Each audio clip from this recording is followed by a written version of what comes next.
Welcome to In the Zone with Chris Zander, where we talk lifestyle, entrepreneurship, self-care, and much more. So go grab a drink or a snack and come on back because it is now time to get in the zone.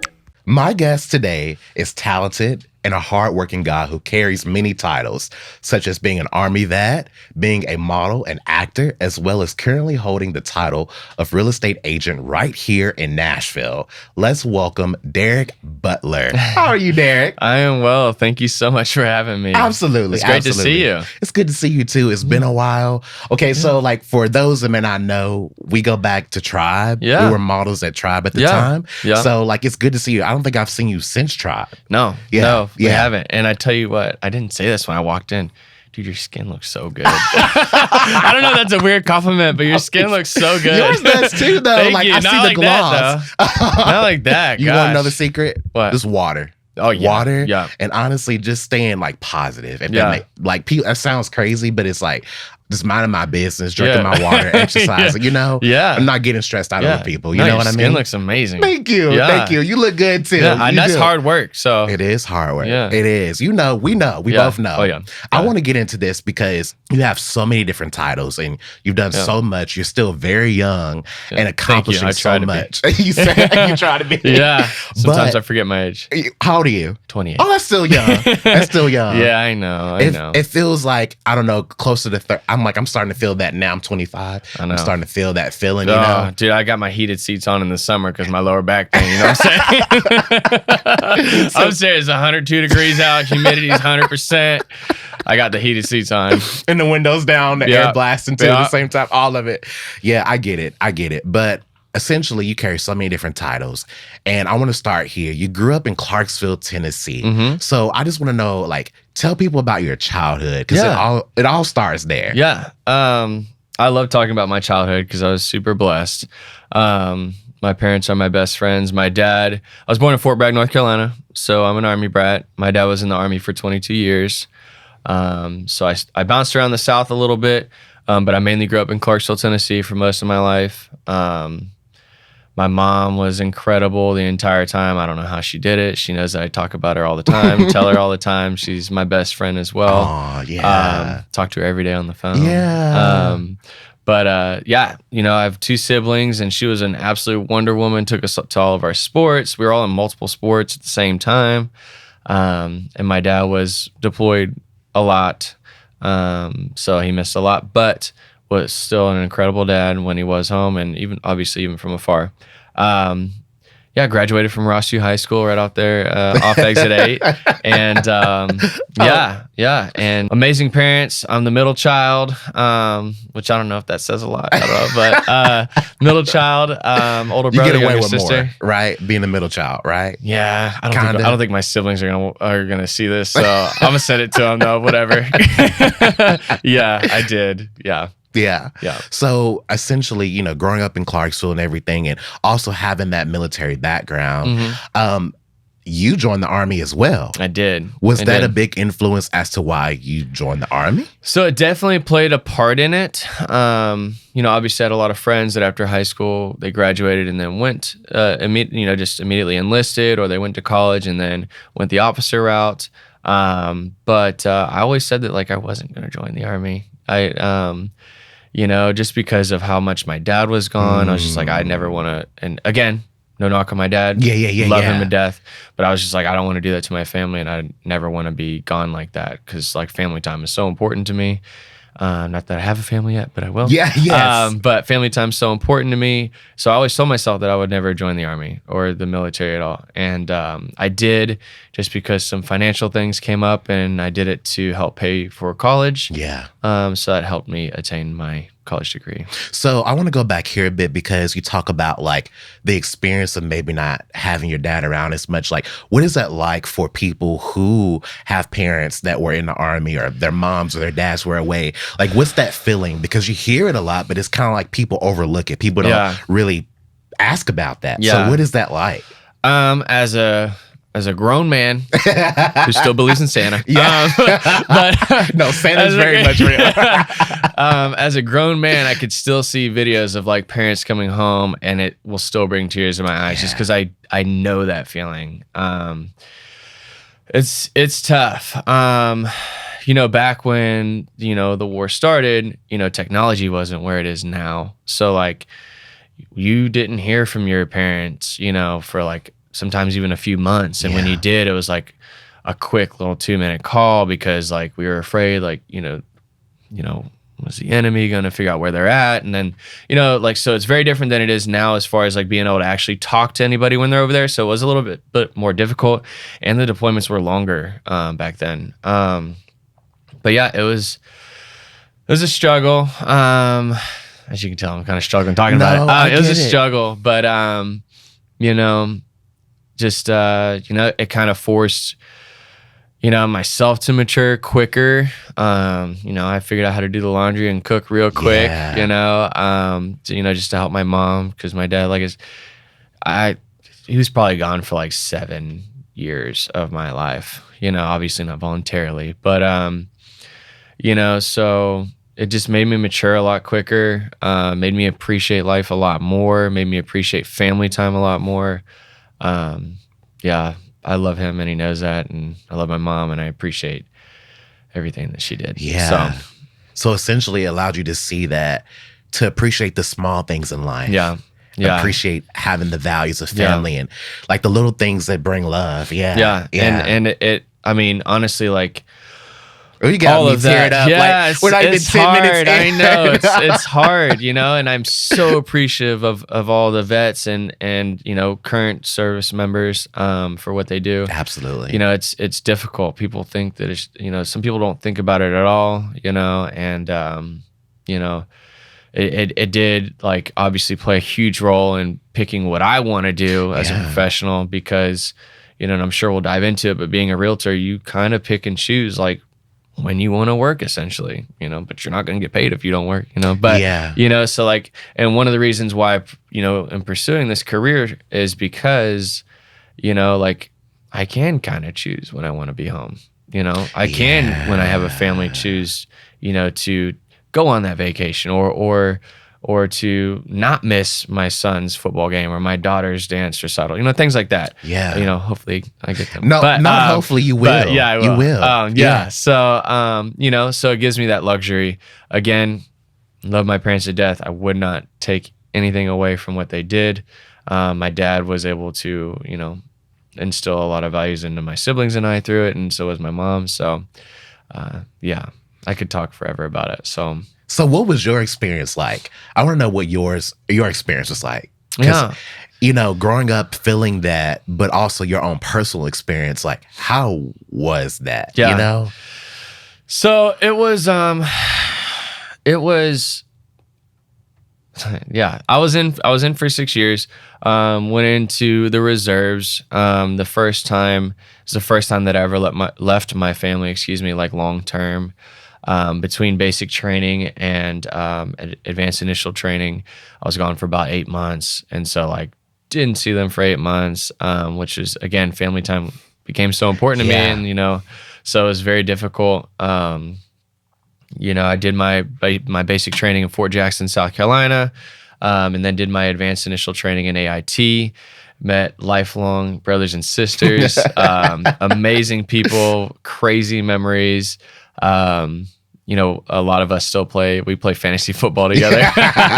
We play fantasy football together. It's a very competitive league. Yeah. We just wrapped up championships like last week and I didn't make it. Anyways, the only time that I was ever sent overseas, I went on a short mission over in Romania. And it was actually the biggest NATO mission since World War II. It was really, really cool. Wow. Great experience. Just the overall experience that I got from it was amazing. I almost stayed in longer, prayed about it. I was going to have to be in for another 8 years. Ooh. So I was just like, I want to grow my hair out. I want to have a beard, You want to be able to lay in bed long as you want to, kind of thing. Exactly. Yeah. So, it was honestly like just overall, it was amazing. Met amazing people. Loved everybody, honestly. Great leadership that I was always involved with. Honestly, a lot of people in the military can't say that. But yeah, no, it was great. I love that. Yeah. I do. Yeah. So after being in the Army, you decide to model, right? I want to know that transition because that's like two different worlds. Yeah. Like, what made you decide to go into modeling? I mean, you got the look. You got it. You got it going for you. Okay. Thank you so much. But like, what made you decide to go that route? Yeah. Growing up, I don't know if you watched it, Disney Channel. Yeah. Oh, yeah. Love old school Disney Channel. Oh, yeah. And my parents would always say, we're a big Disney family. My parents would always say, like, you could be on Disney Channel. You could be on, like, growing up. And so like that kind of like stuck around with me. And, it was always like, I couldn't do that, like whatever. And I was in college, and one time a photographer reached out to me and said, hey, you have a great look. This was my senior year of college. You have a great look.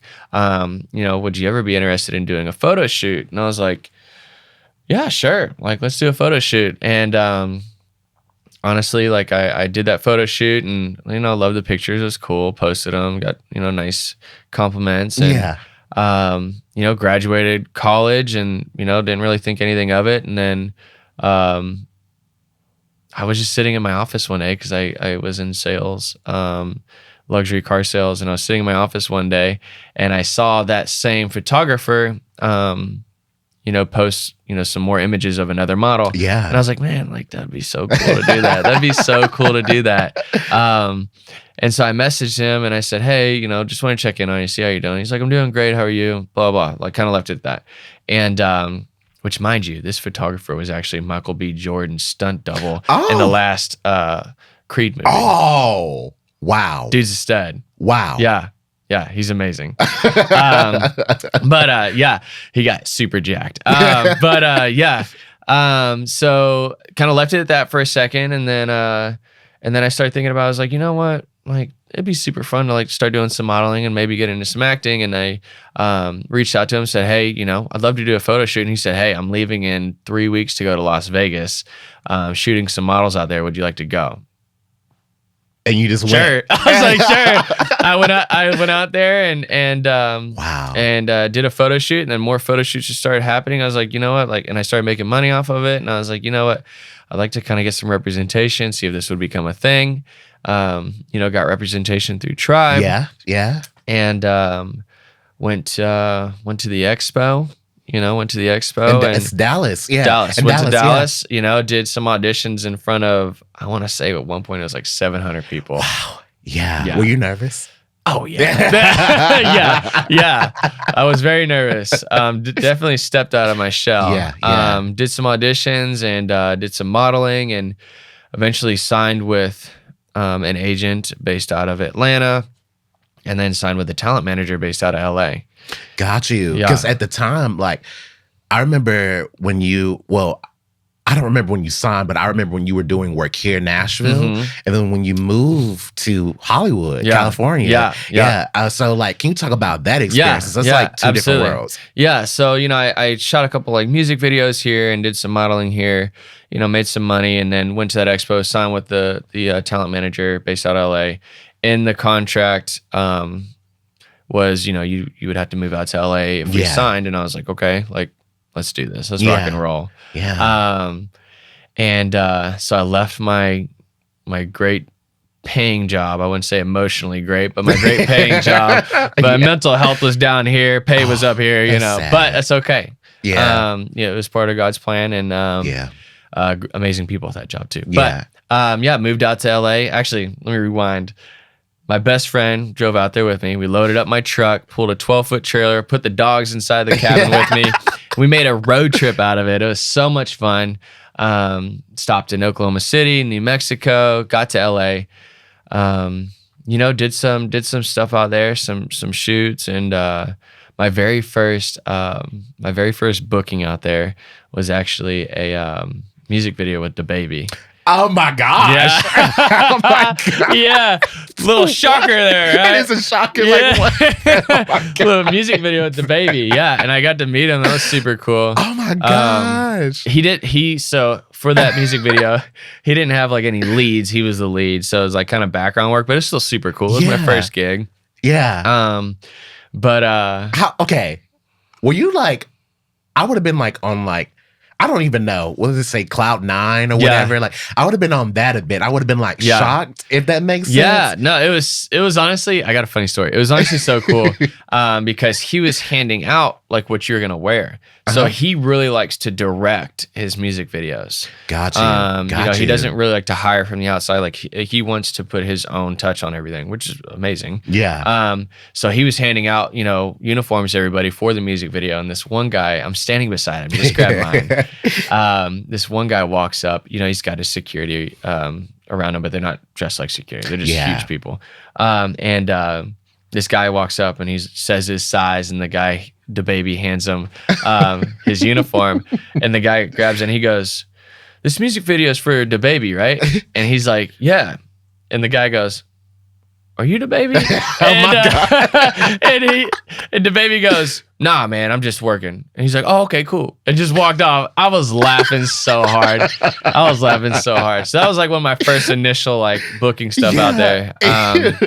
But yeah, no, I mean, it was an experience, you know. LA's weather is amazing. The food, I never had a bad meal out there. That's good. Yeah, I'm sure it was expensive though, wasn't it? That was one of the big reasons why I didn't like it. There's a reason why everybody's got like 4 or 5 roommates out there. My rent for a 1-bedroom apartment, which has definitely gone up since then, was $2,700. Are you kidding me? That's just shy. That's just a few $100s shy of my mortgage for a brand new house out here. Oh, yeah. No, literally. 4-bedroom house. That's crazy. Just a little shy of that. Yeah. That's crazy. Yeah. So that was obviously a huge thing. I was spending $600 a month in gas. My gosh. You know, I'll be honest with you. At my job, at my like full-time job while I was out there, amazing people that I worked with, incredible people.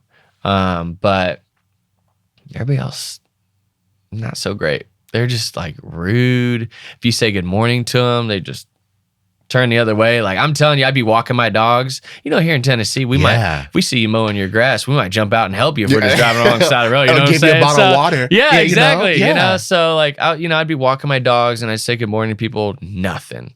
You know, you hold the door open for people out there.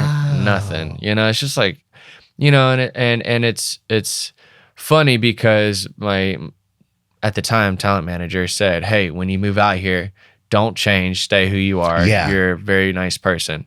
And I was like nothing can change me, you know, like I am who I am. And I stayed who I was while I was out there. And it just like didn't sit well with me. You know. It's just like, yeah, there's a lot going on out there. I think that that place could be so great if it were in the hands of people who cared about the people. Yes. There, if that makes sense. Yeah. Like if it were ran by people who actually cared about the people who live there, everybody would want to be there, to be honest. So great place as far as food and weather, and there's honestly pockets that are just amazing. But it's not like, you know, like Nashville where like you could say like 98% of Nashville is amazing. Absolutely. You know, yeah. so anywhere you go, low key. Yeah. So yeah. The overall experience was great. It was the scariest thing I've ever done. I moved out there not knowing a soul. Can we talk about that? Because I feel like a lot, especially in our age group, we're in our 20s. Yeah. I'm 25, you're 28. Yeah. We're at that sweet spot where it's like I'm younger than him. I got better skin than him. I'm wearing suede. No. But essentially, like, we're at that age now where we're having to step out there on faith. Yeah. And step out of our box. Yeah. Where it's uncomfortable. Yeah. Where it's hard. It's not easy. Like, can you talk about ways that people our age can do that? Yeah. Because it's not easy. Yeah. You know, 2 things just instantly come to mind for me. I'm very open with my faith. Very open with my faith. I could not have been in the financial position to even get out there without God. Mentally, I will tell you that let me rewind before I say this, and then my family. literally, I did not have a single soul tell me that I couldn't do it. Not one. And if somebody would have, it would have just added more fuel to the fire. But I literally, mom, dad, siblings, friends, strangers, I had people messaging me telling me like they believe in me. Like, so I just had like this outpouring support on top of just my faith in God and knowing that it was part of his plan for me. Honestly, out there, I was the most alone that I've ever felt, but I was the closest to God that I've ever felt. So it was, that's when I really just dove into I do a daily prayer journal, really just dove into my prayer journal. And, there's a lot of self-reflection out there, to be honest with you. Like, it was just like here, I felt like I was on top of the world. I was making amazing money at my full-time job. I was booking stuff left and right, and while pursuing a dream to make that full-time. I was on top. I felt on top of the world, and then moved out there, and it was just bottom of the barrel. Felt alone. I went from being a 6-figure income salesman to being a busser at a restaurant. Started off with dishes and floors, worked my way up to being a server at that place, so it's just like, it was a humbling experience. I was out there for 9 months. My lease was set for 13.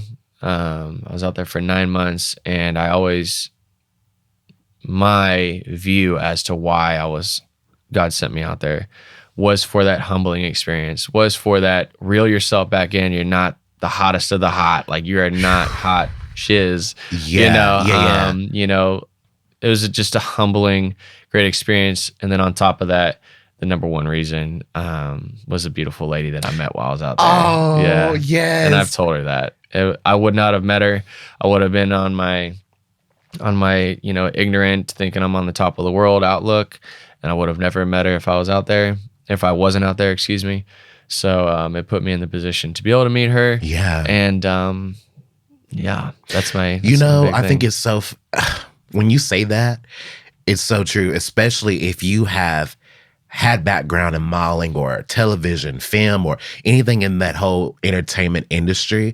It is very easy for you to essentially see the two sides. Yeah. So like, I feel like for someone like you, or even myself, being very humble, having a good personality, and just being self-aware. Yeah.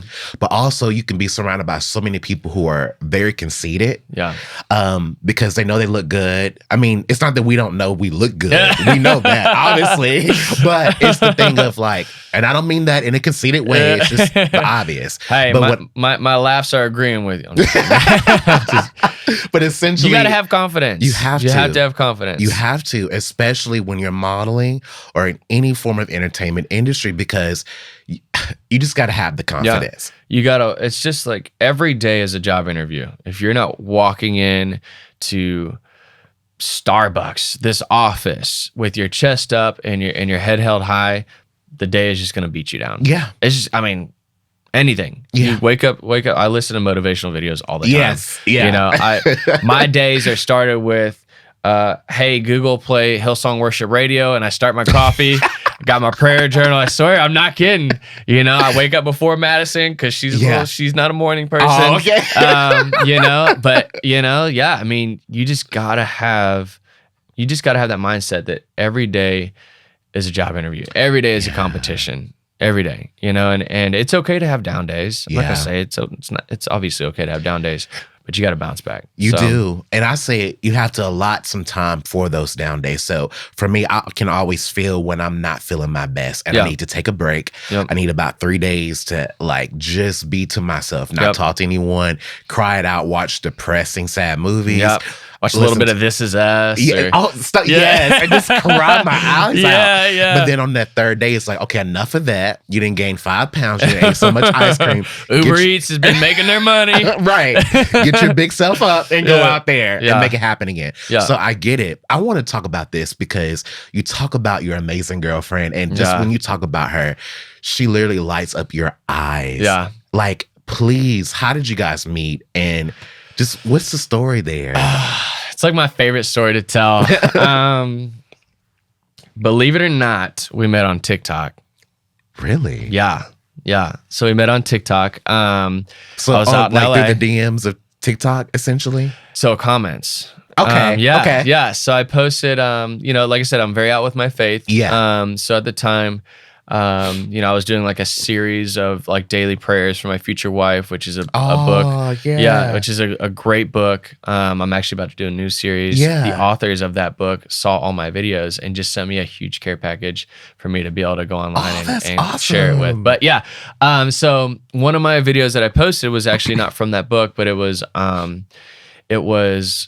a video of my face, and it had the FaceTime soundbite going off, and the caption said, "When you're trying to FaceTime God because you got some questions," and it's like me just like looking at the phone, and people always comment super nice things, whether it's like positive Christian things or like just complimenting me, whatever. And I'm always nice and respond to everybody. And this beautiful woman named Madison comments, and she said, "Let me know when you reach them because I have some too." And so I was like, I clicked on her profile and I saw obviously how stunning she is. Obviously, of course.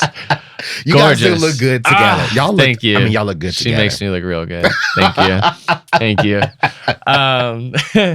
But yeah, I went to her profile. Like I said, obviously she was gorgeous, but I saw that she started her own business from the ground up. She fought her parents in court for custody of her little sister and has raised her little sister the last 6 years. Wow. Just like all these amazing qualities. She's spunky, she likes sports, just like I said, just all these amazing qualities. So it made me comment on one of her videos. So I commented on one of her videos. I don't remember what I said, but I commented on one of her videos, and then she commented on one of mine. And then I messaged her and I said, "Hey." So technically, she commented on my video first. Yeah. But I DM'd first. I DM'd her and I said, "Hey, I'm a grown man. I would love to have your phone number if that's okay." And I said, "Hey, I'm a grown man. I would rather talk to you. Can I get your phone number?" Yeah. And so she gave me her phone number, and we talked every single day for like 6 weeks. FaceTime for hours. Talked on the phone for hours. And she flew out to LA to meet me, and I took her to Disneyland, and we went to all these amazing restaurants, just created these amazing memories, and we've been together ever since. Wow. It's been about 1.5 years. Wow. Yeah. Wow. Yeah. So, so we did just over 1 year of long distance, very intentional with our time. I'm intentional with everything that I do. Yeah. But very intentional with our time and our words. We weren't asking like, "What's your favorite color?" I was like, "How many kids do you want? Yes. Are you a Christian? Yes. What are your beliefs in parenting? How are you feeling right now? And then when we kind of, got into our relationship, I'd be like, "What did I do last month that you loved? What did I do that you didn't love, that you didn't feel comfortable to talk about?" That's so, That's so like, mature. Yeah, so I'm trying to be, So just like we were very, very intentional with everything that we did. I'm 28 years old. She's 28 now. Yeah. I don't have time to waste. Life was short. So very direct with what I wanted. She was very direct with what she wanted. So after a month of us literally flying back and forth once a month, I'd fly to her, then she'd fly to me. I'd fly to her, she'd fly to me. You're welcome, Delta. That's my little funny bit. They owe you compensation. Yeah. So after doing that for literally a year, we had this amazing time at her grandpa's cabin. And after that, she said, "I don't want to live life without you. I'm moving to Tennessee." And it was amazing. It was, oh my God. I know, because like she unfortunately does not have a lot of families. So the little family that she does have are so important. Yeah. And they know that they're important, and they're important to me as well. So I never asked her to move here. Yeah. I didn't want to. I didn't want to ask her. I was just having faith in God in our relationship and knowing that whatever was supposed to happen was going to happen. I'm going to treat her the way she's supposed to be treated and love her, and whatever's supposed to happen is going to happen. And so, I got to ask you this because I feel like we live in a culture now, especially us being younger, in our generation. It's very much so like no one's doing anything to be intentional. Yeah. It's very much so like, okay, I think you're cute. I think you're hot. Let's have sex. That's it. Yeah. It's not progressing anymore after that. And then for me, I'm kind of traditional. Once you have sex with someone the first time, it's kind of hard to progress to anything more serious. Yeah. So essentially it's like, what advice could you give to young men and women, especially if they are more traditional in a way of they want things to work out for their best benefit, meaning they want a serious relationship, not a call it 3 a.m. kind of thing. Yeah. What advice could you give to those people? I would say just, figuring out what and who you want, and just being extremely direct. I obviously went on multiple dates with other women before I ever met Madison. And, as soon as I heard something that was a deal breaker, I met, amazing women that didn't share the same like religious beliefs. And I'm like, hey, like I respect your opinion. I think you're a great person. Not for me. Yeah. I wish you the best. So just knowing what you want in somebody and being very, very direct. And it's not rude. You don't want to. They don't want their time wasted. You don't want to waste your time. To be honest with you, I'm not going to say that like this was necessarily the most healthy thing, but I didn't have a social life with us doing long distance, because it is a little bit harder, as far as trust in general, but trust doing long distance. She's a gorgeous woman. She could have whoever she wants. You're gorgeous too. Well, thank you. Not like her, thank you though. You're gonna make me blush up here. But it's, establishing what you want. We made it to where, because I didn't have a social life, it was because I was very direct with what I wanted with her. And she made those sacrifices as well. Every Monday we had a FaceTime date night. Every Saturday we had a FaceTime date night. I did not work. I did nothing else. Mondays were, like our more intimate date nights. It was, questions about each other, about childhood, like I said, what have I done lately that you appreciate? What have I done that you don't? And then Saturdays were like Hulu screen share, like watching, movies and playing, Uno online, so, but ultimately I would just say like, just being honest with yourself. I think that there's one thing that money can't buy, and that's time, because, my time is priceless. Your time is priceless. So why would you spend it wasting on something that is not going to work? Once it's not about like, keeping your heart locked up in a box, but it's being respectful of your heart and understanding how important your time is. And that person's time is extremely valuable as well. It's priceless as well, so don't waste their time, so it's just like, again, I was very direct with what I wanted. She was very direct with what she wanted. Was it easy? No. Before I met her, moving to LA was the hardest thing I've ever done in my entire life. And I'm not going to say I've had an easy life. There are people who have had way harder lives than myself, but I did not have an easy life up until then. That was the hardest thing I've ever done. Making this relationship not just work, but excel and get to where we are right now has been the hardest thing I've ever done in my entire life. And it's been the most gratifying thing, So I love her. Oh, If she's watching, like, listen, you got a good one. Thank for real. you. Yeah. For real. So, I'm so happy for you too. I really am. Thank you. Yeah. We are, like I said, we're in in our growing season. She owns her own business, and being a realtor is a business. Yeah. So I'm technically a business owner too. And let's jump into that. Actually, you're here obviously to talk about your real estate career. You're a real estate agent, so we got to talk about that. Yeah. It's 2024, and many people are concerned about the housing market more now than ever regarding interest rates. Yeah. Specifically here in Middle Tennessee, do you have any comforting news for those looking to purchase houses in 2024? So I do have news. Some of it's comforting, some of it's not, depending on your situations. Because everybody's situation is different. What I'm telling people now is that if you have the money to purchase now, and you're just in the overall situation to purchase now.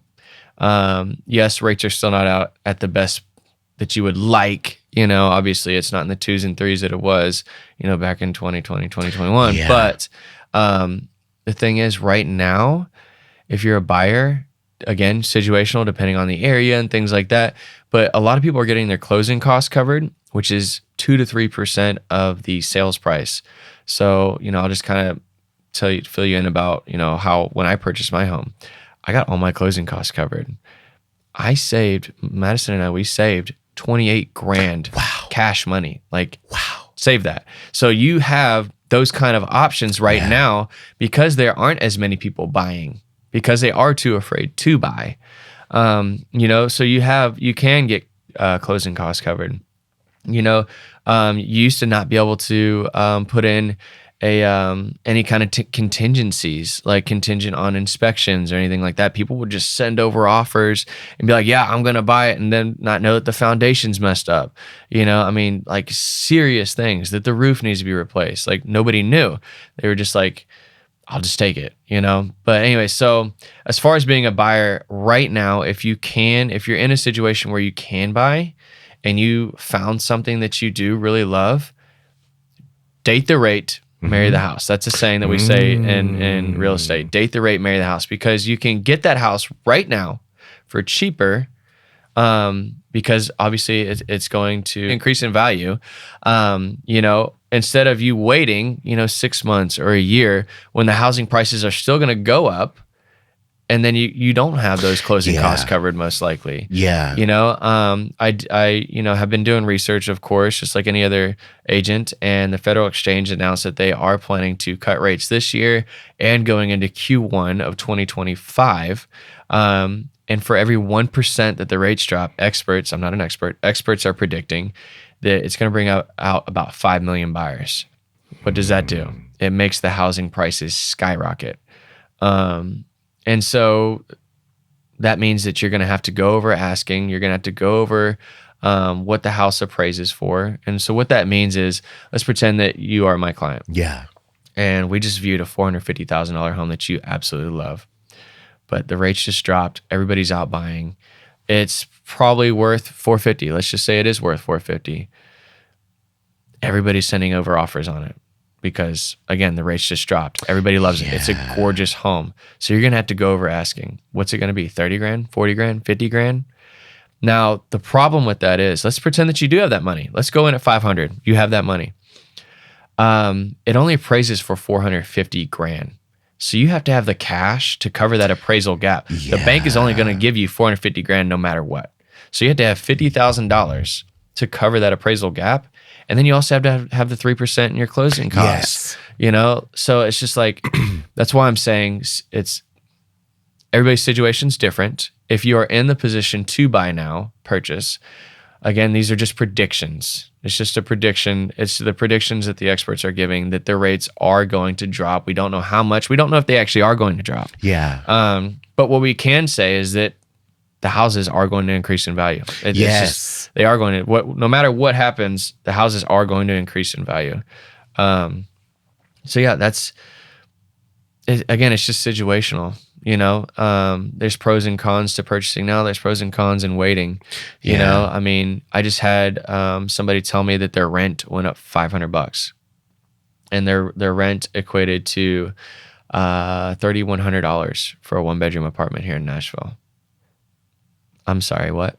You know, Yeah. you could have a gorgeous home Yeah. with a mortgage like that, a gorgeous home, and they have the money to be able to purchase a home. So, I think unfortunately what's happening is people are reading what they see on Snapchat or in the news, Facebook.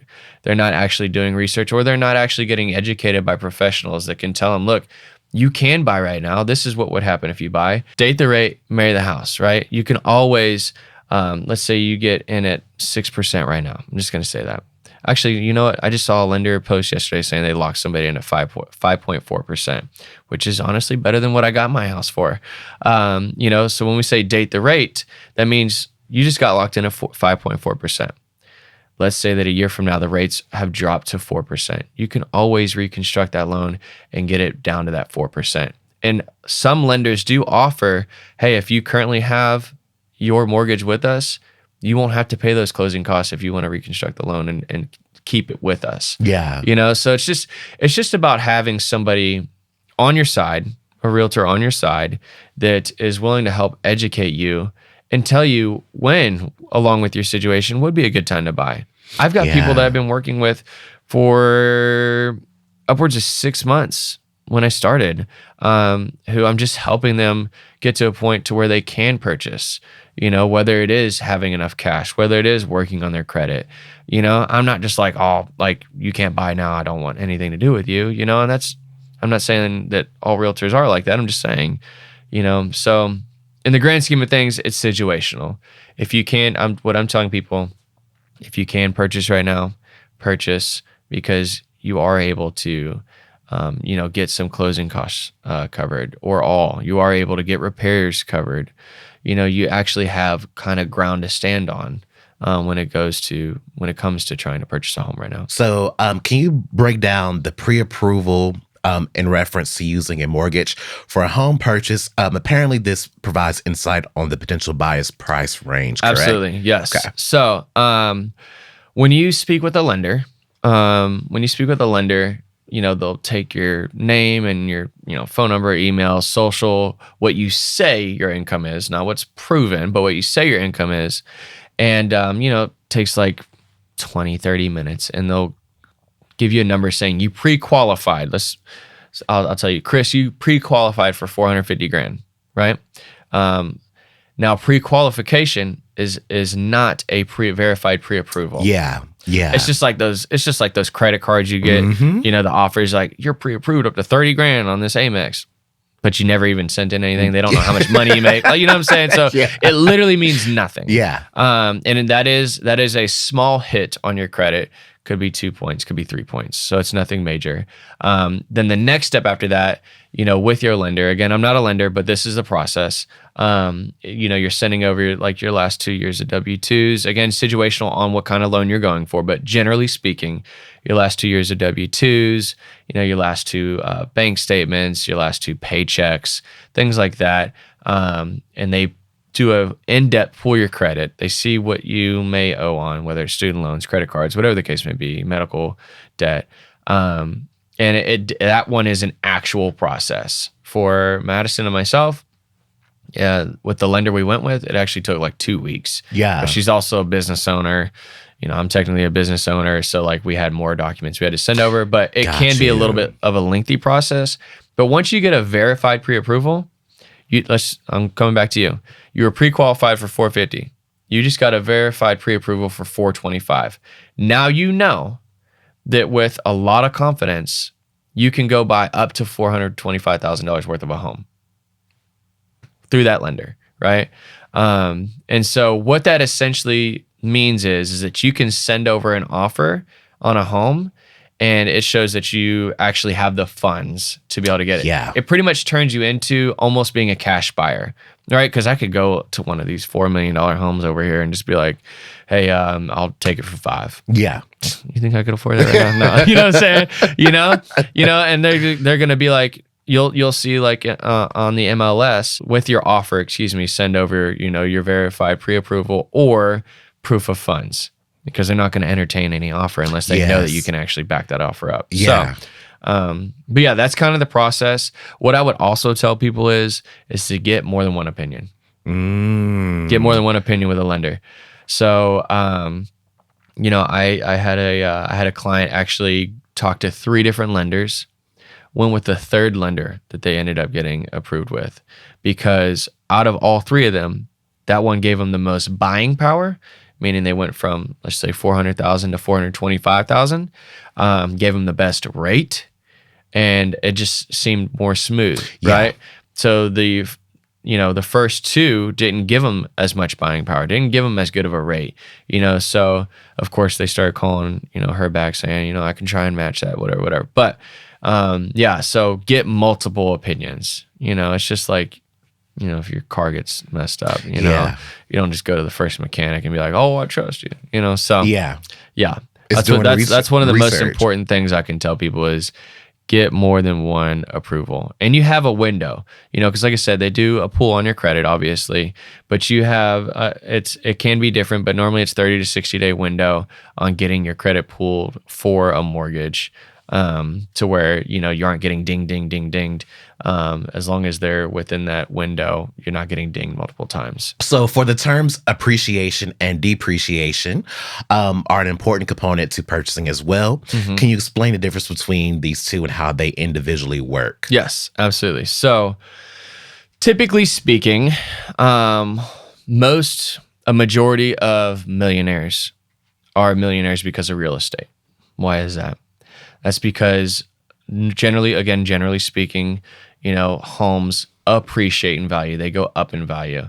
Think about like, family members who bought houses 10, 15 years ago, and it was, my dad's home, like I'll just use my dad, for example. I think that my dad and my mom got their house for like 150 grand. Yeah.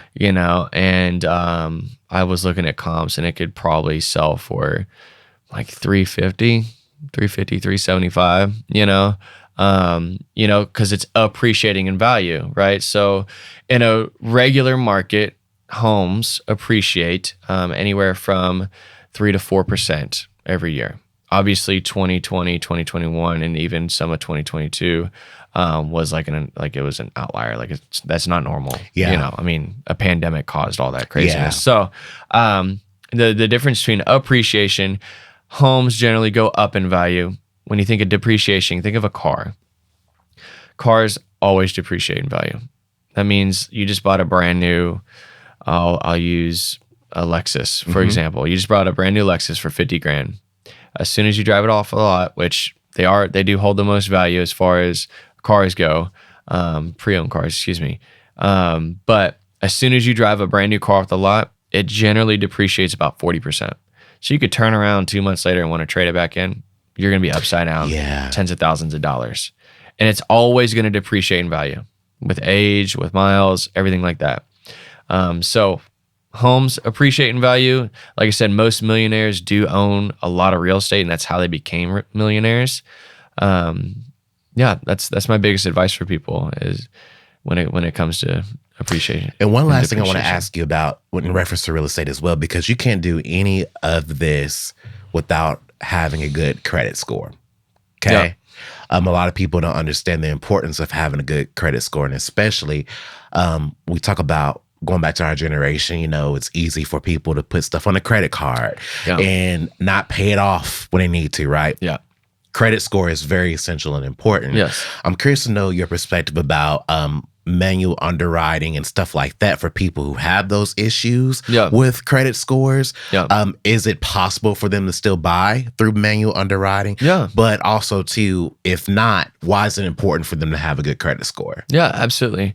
So a lot to unpack there. So what I would say is I would refer to what I said earlier, get multiple opinions, right? So when it comes to manual underwriting, there are they can take every single document as far as, pay stubs, or if you deposited cash into your account. Like a lot of servers and bartenders have to go through manual underwriting.